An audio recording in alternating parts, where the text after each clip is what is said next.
Muling iginiit sa ilang bayan sa Pangasinan ang pagtalima ng mga motorista sa umiiral na ordinansang pagsusuot ng helmet at reflective vest.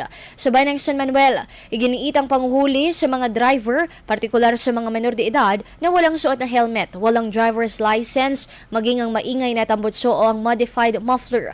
Mahigpit din na ipinapaalala ang pagsusuot ng reflective vest sa mga nagmamaneho ng motorsiklo, bisikleta at e-bike mula alas 6 ng gabi hanggang alas 6 ng umaga. Samantala sa Urdaneta City, mahigpit din ang pagbabantay at pagpapatupad ng helmet law na may karampatang multa kada paglabag. Ayon sa Pangasinan Police Provincial Office, nakasaad sa Motorcycle Helmet Act of 2009 ang pagsusuot ng helmet sa mga maikli o mahabang biyahe ng parehong driver at backride. Sa ilalim nito, nasa 1,500 pesos ang multa sa first offense, 3,000 sa second offense, 5,000 sa third offense at 10,000 naman sa mga susunod na bilang ng paglabag at pagkumpiska sa lisensya ng lumabag na driver. Saad ng mga lokal na pamahalaan, sanipuwersa ang poso at kapulisan upang matutukan ang pagpapatupad ng nasabing ordinansa para sa kaligtasan ng mga motorista.